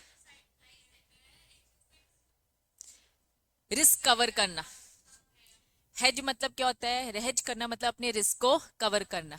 पहले से रिस्क को कवर कर कर बैठे रहना कि हमें मालूम है कि हमें अपने, हमको यहाँ पे जाके लॉस होगा, यहाँ पे रिस्क है, तो उसको हमने पहले से उसका जुगाड़ करके रखा है, ठीक है। अब कैसे जुगाड़ करके रखना है भैया समझो, ठीक है। बच्चा मार्केट में ना बहुत बड़े बड़े प्लेयर्स हैं, हम कुछ नहीं है उनके सामने, हम छोटी सी एक मछली है जो एक बहुत बड़ी समुंदर में है, ठीक है। लोगों का जब दिमाग चलता है तो बहुत बड़े बड़े लेवल में चलता है। फॉर एग्जाम्पल यहाँ लोन, इंडिया में लोन मिलता है, ठीक है। कितना परसेंट से मिल रहा है बच्चा इंटरेस्ट? 10%। अगर आप किसी बैंक से जाके लोन लेते हो तो मैंने एक एवरेज लिया है, एवरेजली आपको कितना इंटरेस्ट देना पड़ेगा? 10%, ठीक है। एक बड़ा इंसान, उसको ये मालूम है कि भाई कुछ एक कंट्री है जो हमारे कंपैरिजन सस्ती है, होती है ना, हम एक्सचेंज रेट देखते हैं तो कोई कंट्री है जो सस्ती है, कोई कंट्री है जो महंगी है, तो कोई एक ऐसा देश है जहाँ पे उसे लग रहा है कि भाई यहाँ लोन तो भाई 3% में मिल जा रहा है। एक अदर कंट्री है जिसमें लोन कितने में मिल रहा है, 3%। और एक हमारी इंडिया है जिसमें लोन कितने में मिल रहा है, 10%। तो सोचो वो क्या गेम खेल रहा है, वहां जाके लोन ले रहा है, 3% में लोन ले लेगा और यहाँ दे देगा, कितने का मुनाफा, 7% उसकी पॉकेट में। उसका पैसा एक नहीं लगाई, एक चिंदी भी लगाया उसने, लोन लिया दूसरे देश से, ठीक है, और क्या किया, इस देश में जाके पलटा दिया। समझ रहे हो? चलो गोल्ड से समझाती हूँ। यही होता है, बाहर सोना सस्ता होता है, यहाँ जाके बेचेंगे, यहाँ महंगा है। यही तो गेम होता है बच्चा, सोने से जल्दी समझ में आ गया क्योंकि ये सुना है, समझा है। यही चीज बच्चा इसमें भी होता है, और ऐसे बहुत बड़े बड़े लेवल में लोग खेलते हैं। तो it is just an example जो मैंने आपको दिया। अपने रिस्क को ये पहले से कवर करके बैठा है कि भाई कितना ही होगा, कितना ही होगा, ठीक है। हाँ, लीगल है भाई, क्या गलत किया इस बंदे ने, क्या गलत किया, सारे रूल्स एंड रेगुलेशन फॉलो कर रहा है, इसको 3% दे रहा है और यहाँ 10% ले रहा है। रूल्स रेगुलेशन तो ध्यान पे रखोगे ही ना, बिजनेसमैन है वो। गोल्ड में कुछ गलत हुआ है क्या, बस लिमिट से ज्यादा मत लाना। अब देखो स्मगलिंग होती है, नो डाउट, ऐसा नहीं है कि नहीं होती, गलत तरीके से लोग लाते हैं। अब जो गलत किसी को पता नहीं चला वो काहे का गलत बच्चा, छुपा है ना वो, तो फिर स्मगलिंग के लिए वो फिर लगे रहते हैं लोग कि हाँ जंगल के रास्ते ला रहे, पानी के रास्ते गोल्ड लेकर आ रहे, पैसा लेके आ रहे, हाँ तो फिर वो स्मगलिंग तो हर जगह है ही, पकड़े गए तो फिर लंबे से गए, खत्म, ठीक है। लेकिन हाँ सामने से ला रहे हैं तो फिर ठीक से। बस मैं आपको बता रही हूँ कि ये सब रास्ते हैं। तो हेज फंड एक तरीके से क्या होता है, हेज फंड क्या होता है, अपने रिस्क को एक तरीके से कवर करता है, और डिटेल में हम जाएंगे, म्यूचुअल फंड में भी एक हेज फंड आएगा, हम जाएंगे। तो हेजिंग का मतलब जब कभी मैं पूछूंगा तो हेज फंड मतलब क्या होता है बच्चा, अपने रिस्क को कवर कर कर पहले से ही बैठना, इतना दिमाग लगाना। तो ये कहते हैं कि भैया हमारी हमेशा जितनी भी स्ट्रेटेजीज होंगी एकदम कॉम्प्लेक्स होंगी, जो आसानी से नॉर्मल लोगों को समझ में नहीं आएंगी, ठीक है। तो मे एम्प्लॉय लिवरेज, ये लोन वोन लेने में बिलीव करते हैं। लिवरेज मतलब लोन लेना, रिस्क लेना होता है, इंक्लूडिंग थ्रू इन्वेस्टमेंट। ये कहाँ का इन्वेस्टमेंट कर सकते हैं, लिस्टेड में भी करते हैं और अनलिस्टेड में भी खेलते हैं। भैया जो लिस्टेड है मतलब वो रेपुटेटेड कंपनी है, मतलब उसकी इमेज अच्छी है ना, ब्रांड वैल्यू आपके सामने अच्छी है। जो अनलिस्टेड है भैया रिस्क है, बात समझ में आ रही है। तो इनका जो खेलना होता है, ये लिस्टेड अनलिस्टेड डेरिवेटिव मार्केट्स में खेलते हैं, ये बहुत ज्यादा रिस्क लेते हैं। अब कैटेगरी सेकंड में आते हैं। कैटेगरी सेकंड बोलता है जो 1 में नहीं आया और 3rd में नहीं आया, जिसको कहीं जगह नहीं मिली, उसे जगह मिलती है सेकंड में। ये बहुत सेफ खेलता है। बोलता है मैं सेफ कैसे खेलता हूँ समझो, we does not undertake leverage borrowing. ये उधारी उधारी में बिलीव ही नहीं करता। ये कह रहा है भैया हम तो रिस्क लेते नहीं है, ना लेवरेज लेते हैं ना बोरिंग लेते हैं। अदर देन बस थोड़ा बहुत जो लेंगे वो क्या लेंगे, डे टू डे जो ऑपरेशन है, जो छोटे मोटे लेवल में जो पैसे की जरूरत पड़ी है उसके लिए लेते हैं। हम कभी भी बड़े डे टू डे मतलब डेली वर्किंग कैपिटल फॉर्म के लिए जो पैसे की जरूरत है उसके लिए लेंगे, उसके अलावा हम लेते ही नहीं। तो सबसे ज्यादा जो सेफ चलता है एआईएफ में वो कैटेगरी 2 चलता है। कैटेगरी 3rd तो हाईली है रिस्की, और कैटेगरी 1 भी रिस्की है, लेकिन 1 और 3rd से कंपेयर करेंगे तो 3rd ज्यादा रिस्की है। क्या ये बात समझ में आ रही है? अब जाके आपका एआईएफ क्या खत्म होता है, हाँ। लेकिन अब जब एआईएफ आपका खत्म होगा तो ये एआईएफ के क्या समझाना चालू कर देंगे, टाइप। वेंचर कैपिटल किस कैटेगरी में था, कैटेगरी 1 में था वेंचर कैपिटल, ये तो वेंचर कैपिटल समझा रहे हैं। Private equity, private equity actual में सेकंड का है। प्राइवेट इक्विटी जो है ये किसका है, कैटेगरी 2 का है। अभी एक एक एग्जांपल आपको समझाना चालू करेंगे। अभी एआईएफ का डेफिनेशन पोर्शन आपने खत्म किया है, उसकी कैटेगरी को समझा है, अब उसके एग्जाम्पल्स को समझाएंगे। तो प्राइवेट इक्विटी किस में कवर होगा, कैटेगरी 2 में, 2 बोल सकते हैं इसे, ठीक है। फिर इसके प्राइवेट इक्विटी की डिटेलिंग है। एंजल फंड थोड़ा बहुत जानते हो, ये एआईएफ ही होता है, समझ में आ रहा है। एंजल फंड क्या होते हैं, एआईएफ ही होते हैं। एंकर इन्वेस्टर, ये सब कुछ नई नई टर्म्स आप सीखोगे। यहां तक चीजें क्लियर है, पहले बताओ थोड़ा सा एक क्विक रिवीजन। पहले सबसे पहले क्या पढ़ा, एफपीआई, एफपीआई समझ में आया पूरा। कैटेगरी 1 एंड 2 समझ में आया। कैटेगरी 1 में बहुत बड़े इंस्टीट्यूट लेवल्स में आते हैं, सरकार वरकार सब इन्वॉल्व होती है। जिसको कैटेगरी 1 में जगह नहीं मिली वो कहां जाता है, कैटेगरी 2 में, ठीक है। चलो फिर हमने फाइनली पढ़ा एआईएफ, ऑल्टरनेटिव इन्वेस्टमेंट फंड। ये भी म्यूचुअल फंड की तरह ही काम करता है, लेकिन ये थोड़ा ज्यादा रिस्की होते हैं, ज्यादा बड़े प्लेयर्स बोल सकते हैं इन्हें हम, ठीक है। फिर इसमें हमने पॉजिटिव डेफिनेशन नेगेटिव डेफिनेशन पढ़ी, फिर हमने इसमें क्या पढ़ी, कैटेगरीज। अब उस कैटेगरी में एक है वेंचर कैपिटल, जो बस मैं आज पढ़ाकर रोकूंगी। वेंचर कैपिटल कुछ नहीं, थोड़ा बहुत आपने समझ चुका है। बताओ वेंचर कैपिटल क्या था? स्टार्टअप में, न्यू आइडियाज में ये रिस्क लेता है। आ जाओ थोड़ी सी और डिटेल में जाओ। अभी तक आपने वेंचर कैपिटल बस इतना ही समझा, और डिटेल में जाओ। Venture capital innovative financing resource है। इस हाँ, अभी वेंचर कैपिटल बस पढ़ा रही हूँ। इनोवेटिव फाइनेंसिंग रिसोर्स है। इसका जो प्रमोटर होता है has to give up some level of ownership. इसको बोला कि भैया हम आपके स्टार्टअप में नए आइडियाज में पैसा लगा रहे, हमें क्या चाहिए? ओनरशिप चाहिए। आपने देखा होगा बड़े बड़े प्रोजेक्ट के एग्जीबिशन लगते हैं, नए आइडियाज आते हैं, बिजनेस आइडियाज आते हैं। फॉर एग्जाम्पल मैं कह रही हूँ, हाँ, शार्क टैंक, ठीक है? तो shark tank one of them है। हम आइडियाज लेके आ रहे हैं और हमें वहां में चाहिए इन्वेस्टमेंट। तो ये इन्वेस्टमेंट कौन है? ये अभी आप पढ़ेंगे ना, एंजल फंड, ये सब शार्क टैंक के लोग को हम कहेंगे, ठीक है? तो हमें पैसे की जरूरत है स्टार्टिंग स्टेज में, तो ये कह रहे कि भैया हमें ओनरशिप दो ना। याद है वो अगर जब बातें करते हो तो 5%, 10%, किसकी बात करते हैं? इक्विटी लेने की बात करते हैं, मतलब ओनरशिप की बात कर रहे हैं। तो कह रहे some level of the ownership and the control of the business in exchange of the capital. बदले में हम आपको कुछ पैसा दे रहे हैं, जिसके बदले हमें चाहिए आपका मालिकाना हक चाहिए, इक्विटी, ठीक है? लिमिटेड पीरियड के लिए भी हो सकता है ये। लिमिटेड पीरियड मतलब हम कहेंगे हम स्टार्टिंग के 3 से 5 साल तक की बात कर रहे हैं, है ना? हम पैसा देंगे, फिर आपको हमें इसकी ओनरशिप देनी है।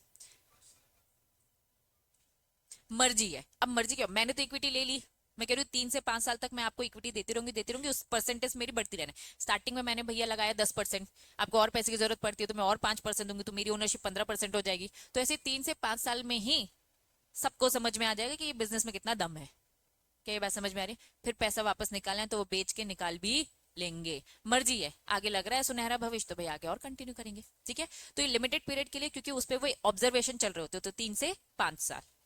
Venture capital is generally equity investment. Equity है, इक्विटी कैपिटल की बात हो रही है।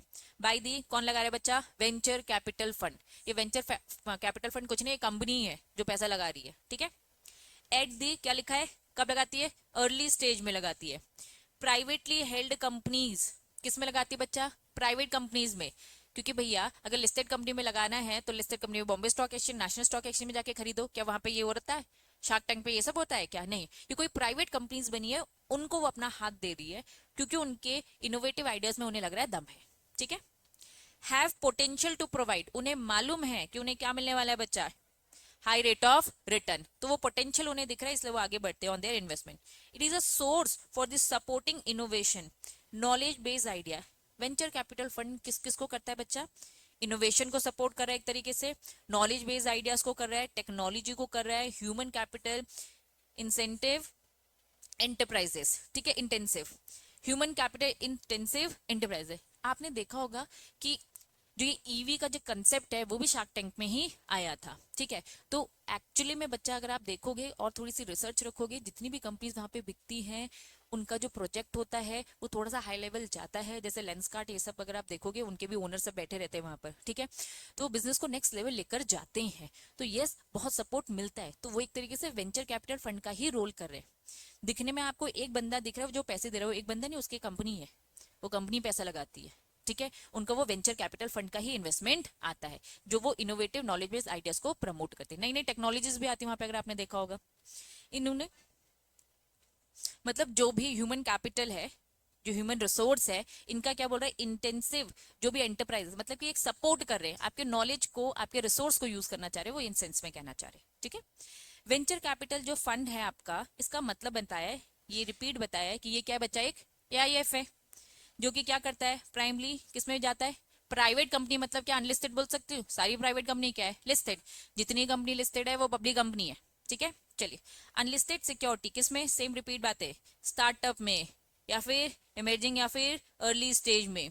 मेनली इन्वॉल्व किसमें? न्यू प्रोडक्ट में आते हैं वो, न्यू सर्विसेज में, टेक्नोलॉजीज में, इंटेलेक्चुअल प्रॉपर्टी में, न्यू बिजनेस मॉडल में। शेल इंक्लूड एंजल फंड, इसमें एंजल फंड भी इंक्लूड होते हैं। क्या ये बात समझ में आई? एंजल फंड भी डिटेल में पढ़ेंगे। एंजल फंड क्या होता है? एंजल फंड कुछ नहीं, इन्वेस्टर्स है जो कि स्टार्टिंग बेसिस में पैसा लगाते हैं, दैट्स इट। तो शार्क टैंक वाले बैठे, उन्हें एंजल फंड भी बोल सकते हैं और वेंचर कैपिटल फंड भी बोल सकते हैं। क्या ये बात समझ में आ रही है? एंजल फंड का डिफरेंस और बताऊंगी नेक्स्ट टॉपिक जो आपका पढ़ोगे। अब इन्होंने एरिया इन्वेस्टमेंट लिखा है, लिखो बाजू में, बाजू में लिखो ये एरियाज ऑफ इन्वेस्टमेंट। ये कौन से एरियाज ऑफ इन्वेस्टमेंट की बात करें? वेंचर कैपिटल फंड किन किन एरियाज में पैसा लगाते हैं? फिर से रिपीट, इन्होंने कहा देखो ये डिफरेंट वेंचर ग्रुप्स होते हैं, डिफरेंट टाइप ऑफ इन्वेस्टमेंट होते हैं। वो चाहे तो किस में लगाए? Specialise seed capital. Seed capital word के में जब स्टार्ट हो रहा है तो अर्ली स्टेज भी बोल सकती हूँ। अगर कहीं पे सीड कैपिटल आएगा तो समझ जाओ कि भैया जब बीज जब उग रहा है, जब बिजनेस स्टार्ट हो रहा है तब पैसा लगना। अर्ली एक्सपेंशन कर रहे हो, हम अभी फर्स्ट टाइम अपनी ब्रांचेस खोल रहे, बढ़ा रहे, एक्सपैंड कर रहे। Other focus of the exit financing, ठीक है। क्या लिखा है देखो, एग्जाम्पल दिए, बायोटेक्नोलॉजी। हाँ बच्चा देखो इन्होंने क्या बोला, expansion with the other focus on the exit finance. Exit मतलब क्या होता है? बाहर निकल जाना।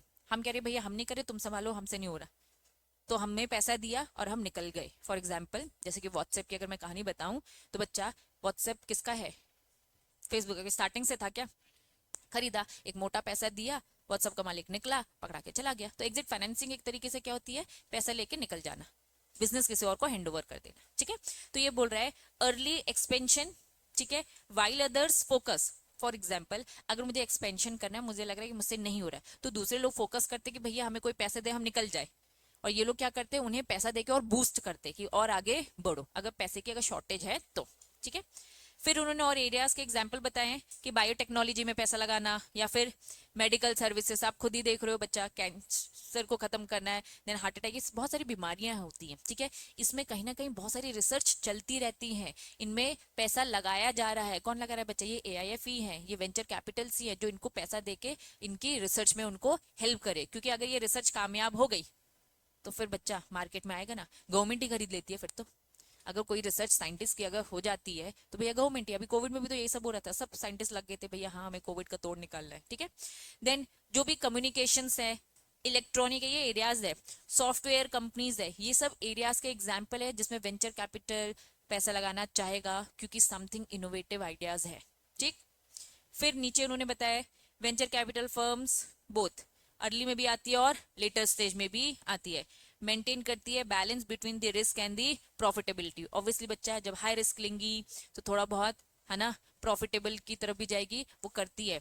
कुछ ऐसी कंपनीज में भी पैसा लगाती है जैसे टाटा, रिलायंस, तो बच्चा मार्केट में दिख ही रहना, थोड़े बहुत उनके भी पैसे खरीद के रख लेगी ताकि थोड़ा सा बैलेंस मेंटेन हो। बहुत ज्यादा ही रिस्क लेंगे तो भैया नीचे भी गिरेगी जम के, तो थोड़ा सा प्रॉफिट भी मेंटेन करके रखना, बैलेंस रखना है। फाइनली इंडिया का एग्जांपल दिया इन्होंने। इंडिया में जो सॉफ्टवेयर सेक्टर है आज की डेट में बहुत ज्यादा अट्रैक्टिव है, सॉफ्टवेयर IT सेक्टर बहुत ज्यादा है, ठीक है। लॉट ऑफ वेंचर फाइनेंस हम अगर देखोगे तो बच्चा हमारे इसमें जो वेंचर कैपिटल्स ने जो फंड जो दिया है ना, वो किसको दे रखा है बच्चा? सॉफ्टवेयर कंपनीज को ही मिला है ज्यादातर, ठीक है। टेक सब सब सब एक्चुअली में आप देखना साउथ में बहुत ज्यादा है, जैसे ये AI टूल्स वगैरह ये सब आ गए, ये सब क्या है बच्चा? सब यही सब तो कवर हो रही है इसमें, ठीक है। देन क्या बोला, इसके बाद और भी हैं जो थोड़े से अट्रैक्टिव है, that was media, health, pharmaceuticals, ठीक है, एग्री बिजनेस, क्योंकि हमारे देश में एग्रीकल्चर का तो काम वैसे ही बहुत ज्यादा है, ठीक है, और relating to other areas favoured by the lot of venture companies. तो वेंचर कंपनीज का पहला फोकस इंडिया में जो अभी दिखता है वो क्या दिखता है? IT सेक्टर दिखता है।